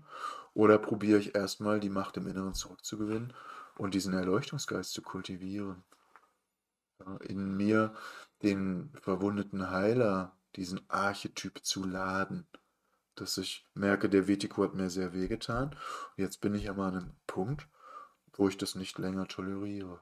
Das heißt, wo ich sage, ja, okay, verletzt mich, aber ich gebe nicht auf. Mhm. Das heißt auch eine Kriegerenergie mit ins System Ich finde, der reinkommt. Krieger ist sinniger zuerst als der verwundete Heiler. oder nicht? Ich Das meine, ist gibt es sehr da eine... verwandt. Nur von einer energetischen Signatur anders. Der Mechanismus ist gleich. Der Krieger sagt, ich werde immer stärker. Der Heiler sagt, ich lerne dich immer besser kennen. Jede Sekunde. Egal was du machst, ich guck's mir ab und schon kann ich's. Tu mir nochmal weh und ich halte die Wunde offen und komme doppelt so stark aus der Wunde zurück in dein Reich geschossen. Ne? Ja, ich mag Und das das hat ja auch die Kampflage. gleiche Ich mag das. Kriegerenergie, ne? Also die sind auch sehr nah Nicht aneinander. direkt, Ja, oder? Ich der meine, hat kein Schwert und von Netz und einem keine Heiler Bogen. denke ich jetzt nicht direkt, dass er... Das ist natürlich allein meine Assoziation, dass er auch kämpft. Aber ein verwundeter Heiland, Christus am Kreuz, der gegen den Teufel kämpft, Absolut. Absolut. das ist halt der Das ist Kampfaspekt halt mehr in als, dieser ich meine, wenn du Geschichte. an einen Arzt denkst, okay, du hast den Kampf, Arzt und Heiler, vielleicht ist das mein Fehler, dass ich Arzt Wir und... reden ja nicht vom Arzt. Ja, gut, aber der Arzt und der Heiler sind schon eng verwandt. Das ist aber ein feuchter Abklatsch dessen, oder? Ich meine, was macht ein Arzt an diesem Prozess? Geht zu einem Arzt und sagt ihm, ja, ich durchlaufe die Schamanenkrankheit. Und der sagt, nee, Sie haben Bluthochdruck und Psychose, Okay, mein Freund. das, wie es heute läuft. Ja, richtig. Ach so, du machst es absichtlich, damit wir kein belegtes Wort, falsch belegtes Ja, Wort nehmen. Okay, nicht in das macht irgendwelche Sinn. Denksysteme rutschen, die da nicht zu Hause sind. Ne? Ja. Und der Heiler ist ja nicht zwangsläufig nur da, um andere zu heilen, ne? Genau, es ist halt nicht auch dieser klassische Heiler, der Ja, Krankheiten heilt, richtig. sondern es ist die Instanz, die den Überwindungsarchetyp vom Vetico im Feld Mhm. kondensiert. Das ist der Punkt, der Vetico aus der eigenen Höhle vertrieben hat. Der sagt, hier läuft es nicht mehr mit dir. Ne, hier kommst du nicht rein. Such dir einen anderen Platz, wenn du irgendwie im Mhm. Feld gejagt wirst, gerade weil Leute dich erkennen, dann guckt er, wo kann ich mich verstecken, wo kann ich mein Reservoir halten, wo kann ich meinen Code wie ein Virus, ne? Der probiert Viren einzuschleusen. Ja, das probiert er direkt durch Wo, Backdoors und ja, wo kann Hintertüren, ich ne? kurz meine Informationen Muss das System verletzbar machen. speichern, dass ich mich verstecke vor den Jägern. Ne? Und dann kommt er wieder raus, sagt, danke Thomas, danke Tim. Sorry für die schlimme Nacht. Irgendwie. War nicht ernst War gemeint. nur Spaß, wollte dir nur helfen, wollte dir auch hilflos auf. Okay, fein. Der Heiler ist, ich meine, da könnte man noch mal im Detail drüber reden. Es wäre vielleicht auch interessant, den Paul zu fragen, was der Heiler Haben wir ja auch mal. repräsentiert Ja. in der Tiefe. Ja, okay, fein. Aber dass der eben diesen Christus-Archetypen, ne? Oder nimm's wie es ist, was ist sein Wesen, das Vetico überwunden hat? Ne? Es ist die Repräsentation des höheren Selbst, des Das verstehe ich. Christus-Selbst, des Das verstehe ich. Herzwesens, ne? Das ist der sich in der Tiefe zu 100% verstanden hat. Genau, der gesagt hat, tu mir weh Der auf hat der keine Ebene, offenen Wunden mehr. die nicht unter seiner Kontrolle lägen. Oder keine, die er nicht Er hat kennt. Riesenwunden. Er Okay. ist der verwundete Heiler. Die Wunde bleibt. Die geht nicht zu und dann ist Ponyhof, sondern dann geht die eigentliche Arbeit los durch die Transformation der Wunde, durch den Schubumkehr. Nicht mehr der Vetico kommt aus dem Unbewussten hereingeschossen und sagt, mach was Böses, irgendwie verbreitet Panik in der Welt, Mhm. sondern der verwundete Heiler geht durch die Wunde in die Unterwelt und guckt nach anderen Wesen dort, die Genau. runtergerissen werden, ne? Genau. Die der Und zeigt Vetico denen deren Wunden. in die Tiefe reißt, in Die dieses Haken. kollektive, Das unbewusste verstehe ich Feld. auch. Wobei die Frage gestattet sein könnte, ob der verwundete Heiler auch in letzter Instanz transformiert wird. Wohin? Ja, ich meine, Archetypen haben die Qualität, sich zu transformieren. Ne? Der Krieger wird zum Heiler, Zwischenstadium. der Heiler wird zum, weiß ich nicht, ja. Das ist ein Zwischenstadium, ne? Ist Ist der zurzeit gebraucht. Bodhisattva auch noch ein Das ist der Bodhisattva. verwundeter Heiler? Das ist der die kleine Arbeit abgeschlossen hat. Mhm. Nach, Mhm. das ist eine Fortentwicklung im Buddhismus. Zunächst hat man nur im kleinen Fahrzeug, haben die es genannt. Mhm. Ich selbst möchte erleuchtet werden. Kleine Arbeit. Ich selbst muss erstmal ja, mich retten. Ja. Und dann kann ich ins große Fahrzeug steigen und zum Wohle aller Wesen dienen. Und opfere den Zustand des Nirvanas dafür, richtig? Opfere meinen Aufstieg? Ist es nicht Ja, die ich gehe nicht nach Geschichte des Hause, aber ich Buddhas? habe das zu Hause hier, ne? Das ist Äh, okay, aber da steckt ein Opfer drin, oder? Nicht?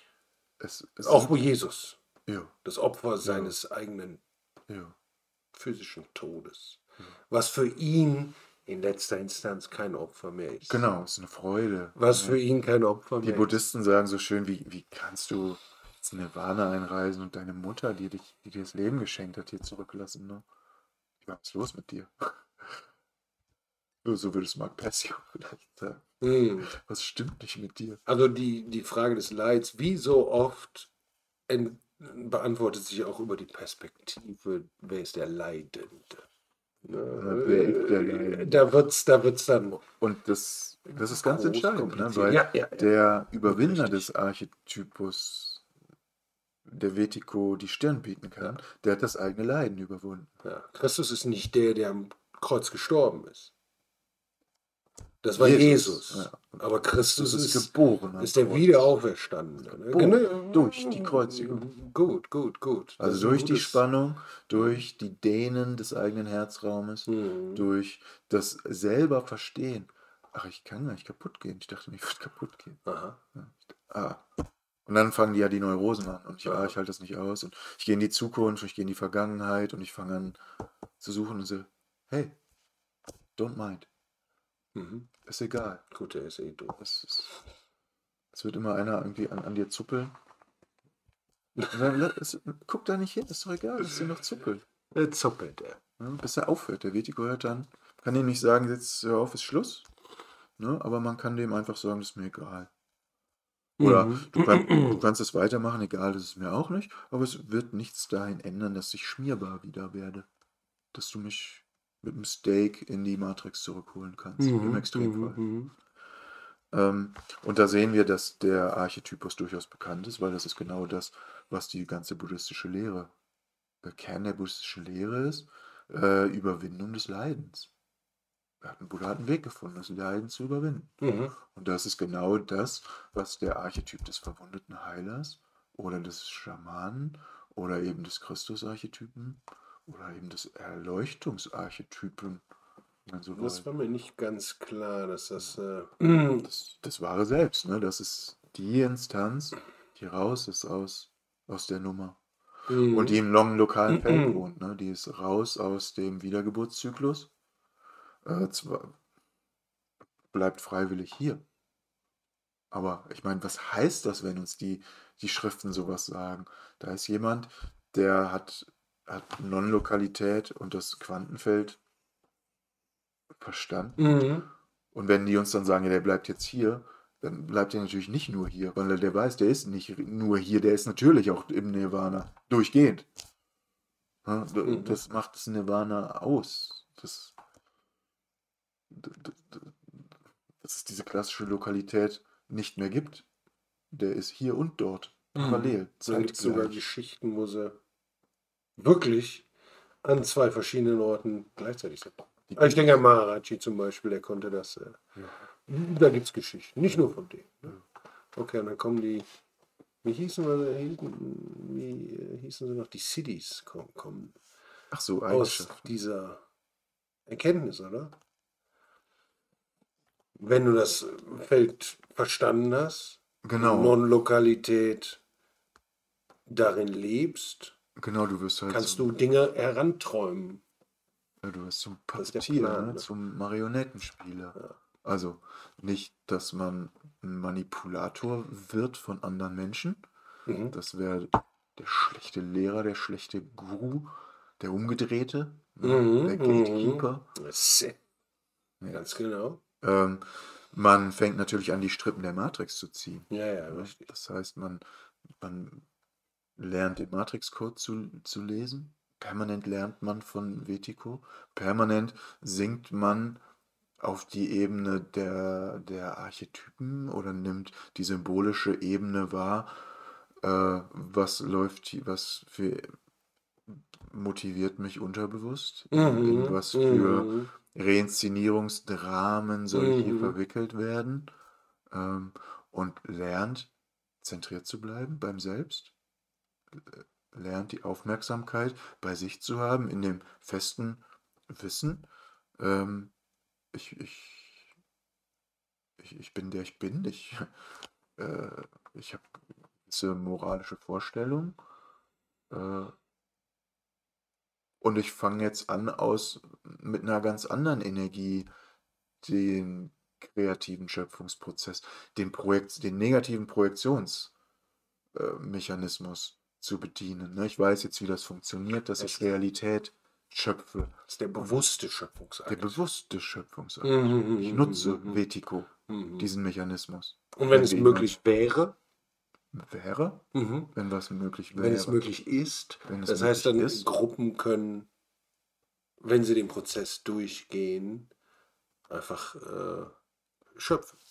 Und deswegen ist dieses ganze Konzept auch so grenzenlos Ja, ich meine potenziell. erstmal in Gruppen, die das grob verstanden haben, Mhm. worum es geht und sich dann sagen, ne, wir, wir, wir treffen uns jetzt mal in diesem Sinne und dann mm, fängt jeder an nach innen zu gucken und guckt, kommt Vertigo, wie enttarne ich das?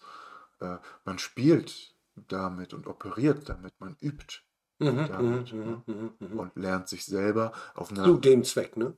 zu Das Selbst kennenlernen. dem Zweck des Ja, Selbstkennenlernens und ja, eventuell ja. des Überwindens, ne? Das, der Unterscheidung auch, wie schaffe ich es, Vertigo rauszukriegen und Heilsames zu schöpfen und das zu kreieren, vielleicht was ich will oder was Gott durch mich will. Ja, wie kann ich zum Instrument fürs Guten werden? Wenn ich vorher ein Instrument des Bösen war, muss es mir auch irgendwie gelingen, Instrument des Wahren, des Wahrhaftigen Ja, zu werden. absolut, das muss ja möglich sein. Muss ja möglich sein. Ja, Ja, ist ja nicht der Erste, der auf die Idee kommt. Das ist ja das stimmt.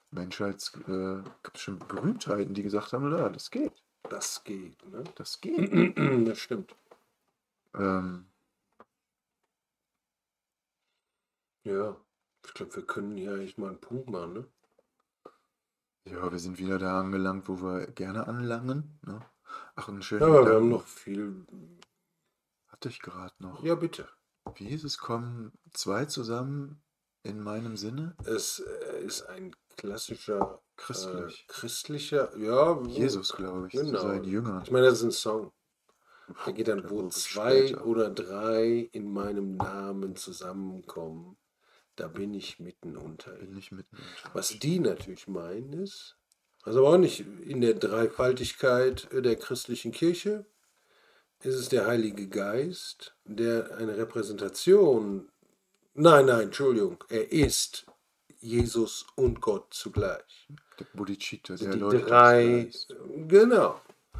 Und wenn man quantenphysikalische Theorien darauf projiziert, macht es Sinn, dass wenn zwei Menschen einen ähnlichen Gedankenprozess denken, um ein Beispiel zu nehmen, dass die Wahrscheinlichkeit für die Kreation höher wird. Ja. Oder dass Magie passiert, wenn diese Kondensationspunkte des Bewusstseins Negativität irgendwie rausgepackt haben, ein bisschen, oder wissen, wie es läuft, oder sich auch in dem bewussten Wollen, dass etwas hochkommen kann und dass man es handeln wird, aus Respekt und Liebe Ja. dem anderen gegenüber und Verantwortung sich selbst und dem anderen gegenüber. Ähm, wenn sich diese Menschen treffen miteinander, dann hat man diese Kondensationspunkte und ein sehr gleiches Bewusstsein eben auch versammelt, ähm, was Magie einlädt. Und das ist ja auch das, was wir Naja, allein schon in dem Verzeihung, richtig. Aber die Magie ist erstmal nichts anderes, als unwahrscheinliche Potenziale abzurufen. ja, Also wahrscheinlich sind, dass das und das Ereignis jetzt eintritt. ja, Aber die Magie, die du beschreibst, ist nicht die Standardverteilung wird abgerufen, sondern die Randbereiche. ja, Das ist die Magie. ja, Das sind ja die Dinge, die alle möglich sind, ne? Ja. In dem Potenzial. Also nicht, dass ich dadurch Magie schmälern wollte, das wollte ich nicht sagen. Es ist schon spooky genug, wenn sowas passiert. Oder Ja. abgefahren genug. Ja. Absolut, ne? Richtig. Ne, dass man manchmal das Gefühl hat, es fährt wie auf Schienen. Ja. Oder ich werde geführt oder ich werde Richtig. geleitet oder heftige Angriffe kommen vielleicht auch aus dem Unterbewussten. Das ist ein interessanter Punkt. Ja, Das ist und ein probieren, interessanter das Treffen zu manipulieren oder wie auch immer. Aber dennoch gelangt es dann, angenommen, es kommen 10 Leute in dem gleichen Mind zusammen und arbeiten an Vertigo, ja, und dann arbeiten sie ja an den Grenzen zwischen Bewusstsein und Unbewusstsein und dann kommt auch öfter eine Vermischung statt. Kommt auch öfter mal eine Welle, die rüber schwappt irgendwie, wo dann Unbewusstes auf einmal bewusst wird oder gleichzeitig kommt, was ich als Synchronizität beschreiben würde. Ja. Ja, und das ist das, was du mit Magie nennst. Ja, das ganz ist genau. das ist das, ne? Und auf Und einmal das ist- merkst, dass es eine Einheit zwischen Innen und Außen gibt. Und Aufregend. das ist im Grunde auch das Standing in der Gruppe, ne? Dass man hat, nee, ich möchte da runterreisen, ich möchte den Vertigo, ich möchte den Schluss machen. Und ich gehe den jagen. Halt mal meine Leine, solange ich runtergehe. Ne? Ja, oder Pass ja, mal ich, auf. ich biete dem im Grunde in diesem alchemistischen Gefäß einen Raum ein, wo ich sage, komm, wir warten. Wir wollen dich sehen. Wir schwören dich herbei.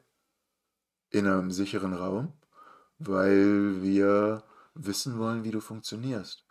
Ich meine, was für ein Standing ist es, im Gegensatz zu unserem Anfangszitat, künstlich unbewusst zu bleiben, sympathisiert man automatisch mit dem Teufel.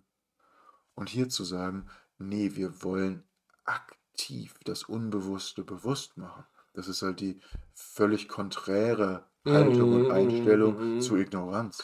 Ja, wir haben angefangen, wenn du dich erinnern kannst, mit aktiv uns das Böse anzugucken. Ne? Mhm.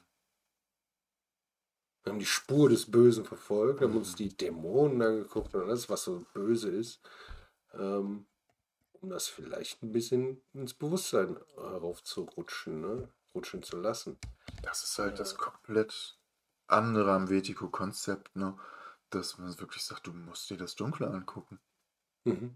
Und du musst dem Bösen den Zahn ziehen. Mhm.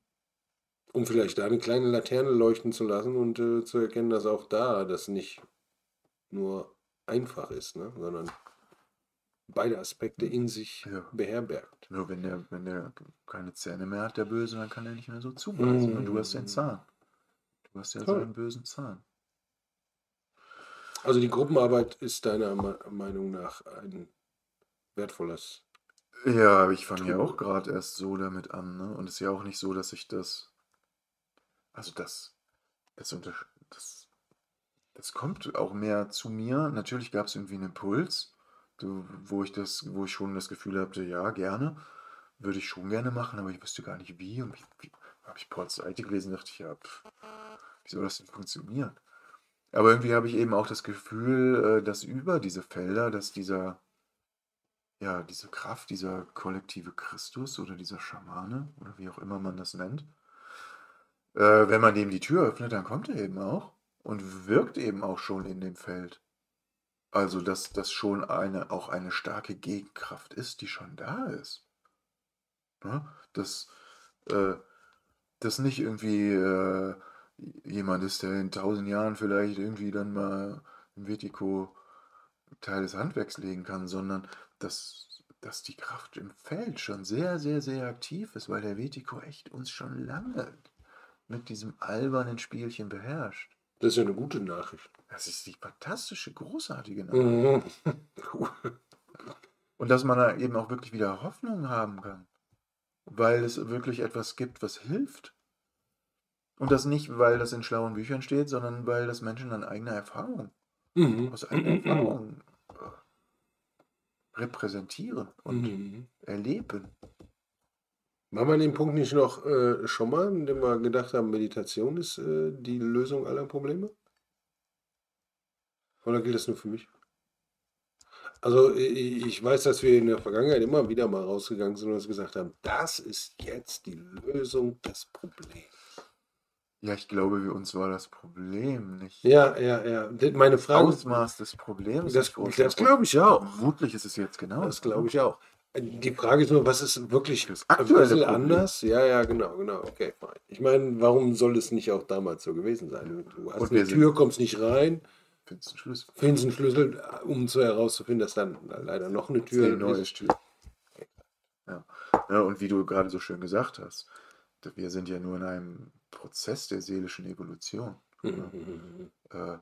Das Böse treibt es bunt mit uns und es wird Zeit, dass wir das überwinden. Wird Zeit, dass wir diese mächtige Gestalt, die sich im Reich des kollektiven Unbewussts unbemerkt durch uns in die Welt Mhm. materialisieren oder kondensieren kann, dass wir der Einhalt gebieten. Ja, Das kann eben nur ja. das Selbst oder dieser verwundete Heiler oder eine Kraft, die Wetiko überwunden hat. Und dann geht es natürlich weiter. Ist Ja, nicht, ja, dann haben wir es richtig. geschafft und endlich paradiesische Zustände und Ende der Exakt. Was aber Ponyhof-Geschichte. ein großer Unterschied zu sein scheint, auch hier kannst du mir widersprechen oder zustimmen, aber ich meine, es fühlt sich immer so an, als wäre es eine weitere Perspektive, eine weitere Perspektive, eine weitere Perspektive, weil wir wollten immer schon holistisch denken, wir wollten immer schon Probleme systematisch und physikalisch betrachten und mental und so. Das ist halt hier alles schon mehr oder weniger drin angelegt. Und du musst jetzt quasi durch dieses Tool, naja, Tool ist es nicht, ne? Durch die Erkenntnis der Bücher zum Beispiel, muss man multiperspektivisch automatisch denken. Vielleicht sind wir dabei, ein Tool zu entwickeln. Ne? Und das ist eben ein sehr großes Tool für die ganzen unterschiedlichen Bereiche. Ich brauche natürlich ein gewisses Grundlagenwissen. Das ist vielleicht heute ein kleiner Einstieg, dass man dieses Grundlagenwissen auch nochmal präsentiert. Mhm. Und dann in der Gruppe gibt es eben diese Traumzeitreisen, so nenne ich es, zum Selbst und Vertigo sichtbar zu machen.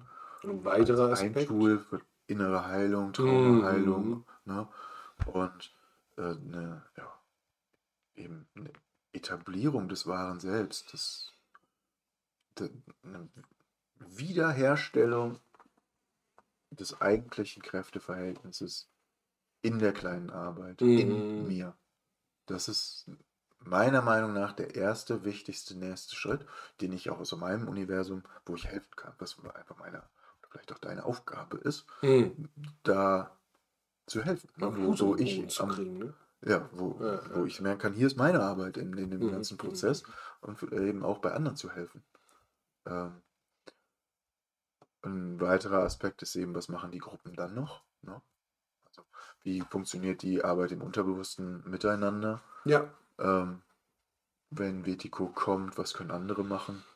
stimmt, weil irgendwie findet ja jeder so ein bisschen die Nische, auch in der er eigentlich fähig ist, ne? Genau, Weil die unterdrückte Kreativität erstmal beginnt sich zu entwickeln, ne? genau. Ne? Und dass jeder, der sich ja irgendwie vom Prozess angezogen fühlt, da ist ja, steckt ja der aktivierte Heiler, Mhm, ich will Schamane, das verstehen. der steht da ja schon drin und hat seine ganz bestimmte Waffe, um Schön. in dem Prozess, ja, ne, Vielleicht hat er die dir gerade fehlte, ne?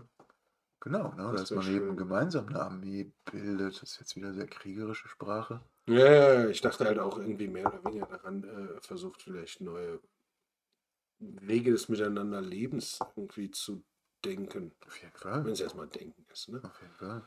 Ja. Also Tools, um es konkret zu machen, gibt es natürlich massenhaft, ne?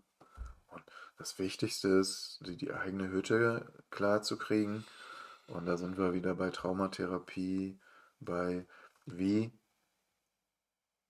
generiere ich so viel Achtsamkeit, Aufmerksamkeit, dass die nicht einfach der Vertigo kommen kann und mir die wegnehmen kann. Wie kann ich das schaffen, dass ich die mentalen, emotionalen Schleifen nicht mehr bediene, sondern dass die ruhiger werden.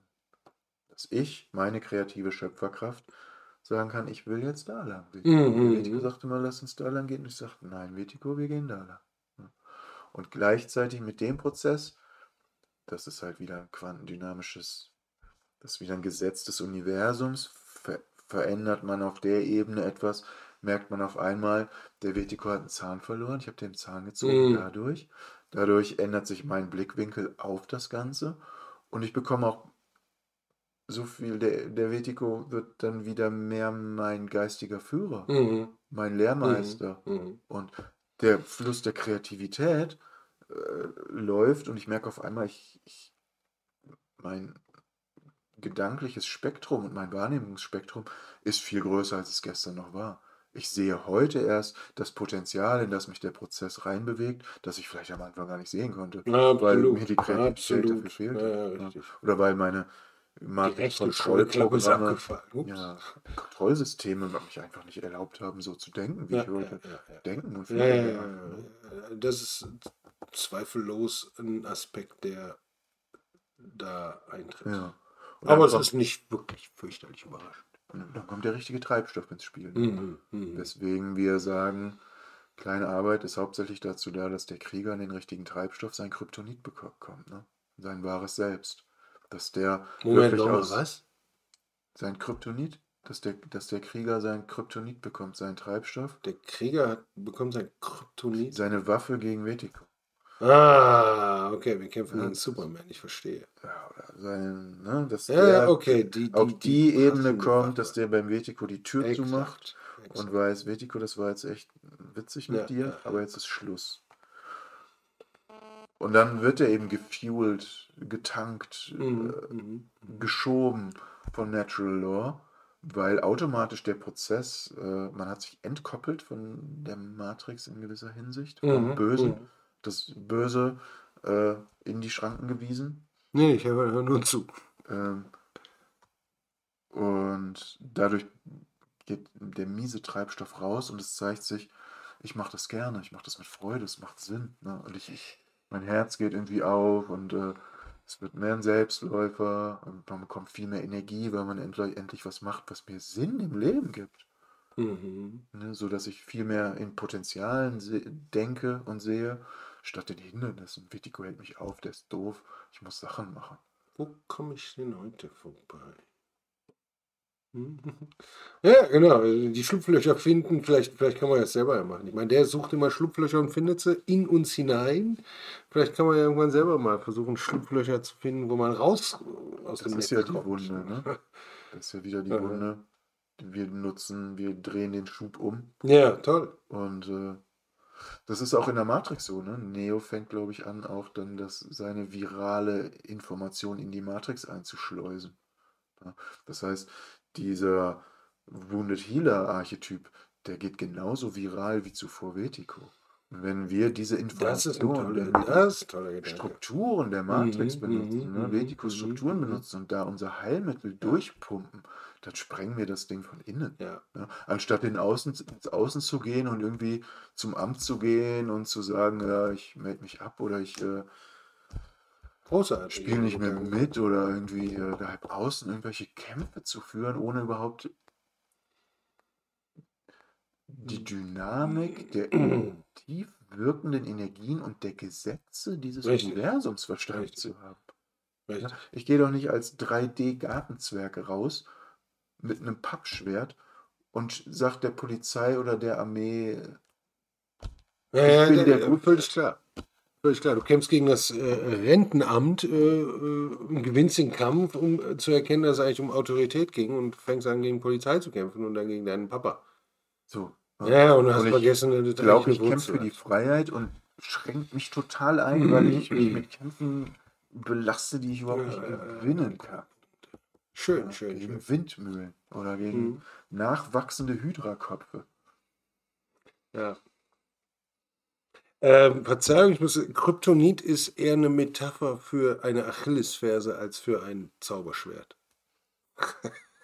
Ah ja, ich habe es verdreht. Ne? Aber ja, wenn Superman der Gegner wäre. Okay, Verzeihung. Lass uns an dieser Stelle mal beenden, bitte. Okay. Kriegen wir das mal irgendwie rund? Wenn war es jemals rund? Jo, was haben wir gesagt? Was ist Wir, wichtig? Wichtig ist, guck, dass du das Ganze von unterschiedlichen Blickwinkeln betrachtest. mhm. Vertigo ist eine unsichtbar, ist ein Künstler der Tarnung, ist ein Trickster, Wir hatten ist ein 5 erwähnt. sogar. Meister der Verschleierung. Mhm. Guck, dass du die unterschiedlichen Aspekte, ne, wenn ein Blinder einen Elefant anfasst, der fasst den Rüssel an, dann denkt er, ja, so sieht ein Elefant aus. Fasst der den Fuß an, denkt er, ein Elefant ist so groß. Ne? Das heißt, wir müssen irgendwie die ganze Gestalt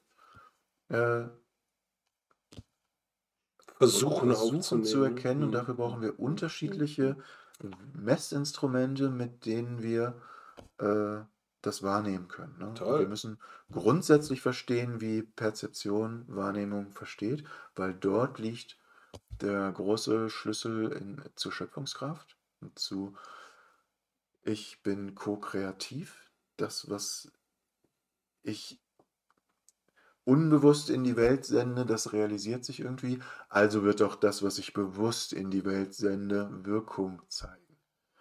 Das heißt nicht gemäß New Age Übertreibung, ich bin Gott und ich kann aus dem Flugzeug springen, wenn ich nur daran glaube und unten nichts herstelle. Richtig. Deswegen fangen wir ja erstmal an, die Kraft zur Heilung zu benutzen und nicht zum Gestalten von irgendwelchen Luftschlössern. Ja, oder wir gucken auch nicht, dass mein Ja, egoistischer ja, Wille ja, dadurch wird, sondern exakt, ganz ne, genau. man dient weiter und Richtig. erfreut sich an dem, was durch einen Das ist bewirkt der Beginners wird. Mind, ne?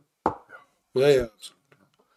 Wir hatten 5 Bereiche, Schön. sagst du. Das eine ist psychospirituelles Modell von Native Americans in Richtung Schamanismus, Reisen durch geistige Welten, ne, einen spirituellen Krieg, Kampf kämpfen gegen einen Vertigo-Gegner, der unsere Knöpfe bedient.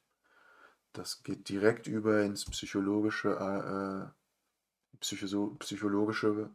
Pfeiler von Vertigo-Konzept.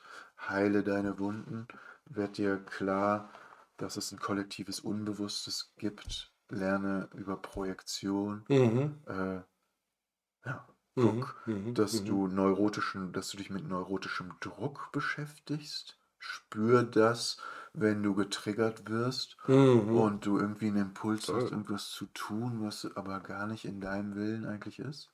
Ne? Lerne die symbolische Sprache. Lerne die Sprache der Matrix, lerne den Matrix-Code. Da kommen wir dann auch direkt in die Alchemie, die Komplett, Symbole. genau. Ne, lerne Vetiko kennen, der ist dein Lehrmeister. Das ist viel vielleicht auch Alchemie und wieder auch Schamanismus und Jung und Quantendynamik.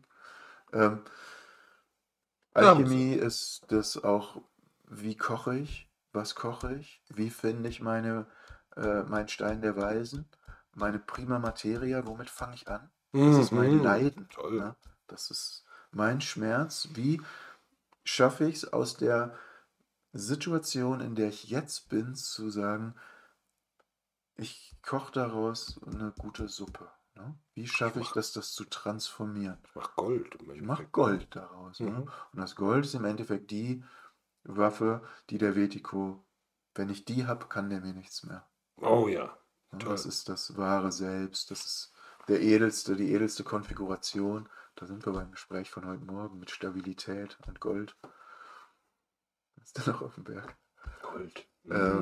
Das wollten die und das symbolisiert die sicherste oder eine sehr stabile Genau. Konfiguration. Wir haben Quantenphysik als Mindbuster, als Sprengung deines gewöhnlichen Denkrahmens. Ne?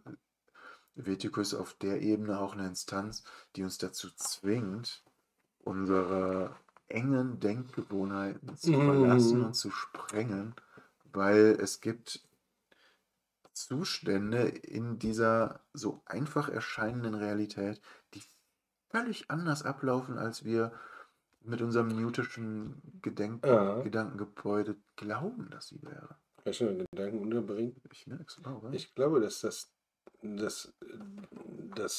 Bild der Außerirdischen möglicherweise diesen Zweck erfüllen könnte. Ja, nämlich das vorhandene Weltbild völlig sprengen und die Leute dazu zwingen, ein neues Weltbild zu denken.